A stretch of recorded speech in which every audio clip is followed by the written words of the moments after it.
Dear student, अगर आज हमारा टॉपिक है वो एक्सोसाइटोसिस है। अब एक्सोसाइटोसिस क्या है, उसकी मीनिंग क्या है, उसकी डिफिनीशन क्या है, उसकी एक्सप्लेनेशन क्या है। एक्सोसाइटोसिस हमने जिस तरह एंडोसाइटोसिस भी पढ़ा था, एक्सोसाइटोसिस भी कभी कभार क्वेश्चन आ जाता है। तो फिर आपने सबसे पहले हेडिंग देना है इसकी मीनिंग की, यानी इसकी मीनिंग क्या है। By the word exo mean outside, cyto mean cell, osis mean process, यानी एक सेल का ऐसा प्रोसेस है जिसमें आउटसाइड मूवमेंट होगा। हम टॉपिक पढ़ रहे थे एक्सोसाइटोसिस इज अ सब टॉपिक। हम टॉपिक पढ़ रहे थे transport of material across the cell membrane. तो ये आउटसाइड द सेल मेम्ब्रेन से ये एक ऐसा प्रोसेस है जिसमें outside of the cell transport होती है।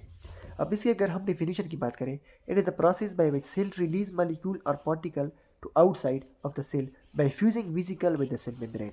यानी ये एक ऐसा प्रोसेस है जिसमें एक वेसिकल बनेगी, जिसमें एक वास्ट मटेरियल बने हैं, और वो सेल क्या कर लेता है, आउटसाइड ऑफ द सेल यानी एक्स्ट्रा एनवायरनमेंट को वो रिलीज कर लेंगे।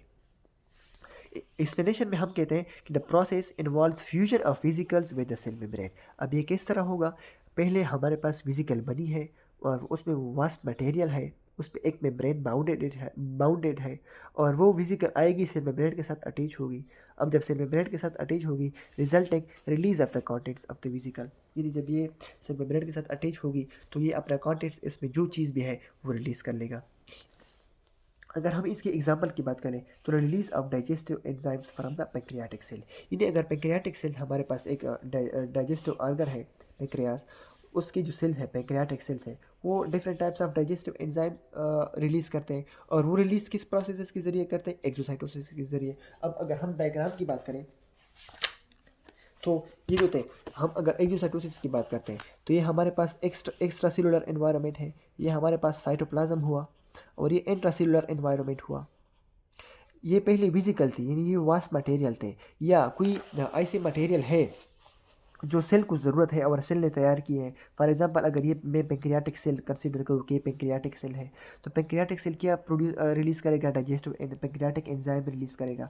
ये पेंक्रियाटिक एंजाइम एक वेसिकल के फॉर्म में होते हैं और वो आते हैं सेल मेम्ब्रेन के साथ अटैच होते हैं। जब सेल मेम्ब्रेन के साथ अटैच होते हैं तो इसमें एक होल सा बन जाता है, और एट द लास्ट वो जो कंटेंट्स था वो सेल मेम्ब्रेन के ज़रिए इसको रिलीज़ कर लेते हैं। अगर ये ब्लड है तो ब्लड में रिलीज़ कर लेते हैं, अगर ये एक्स्ट्रा सेलुलर एनवायरनमेंट है यानी एक्स्ट्रा सेलुलर एनवायरनमेंट पे ये रिलीज़ कर लेते हैं। Thank you very much, have a nice day.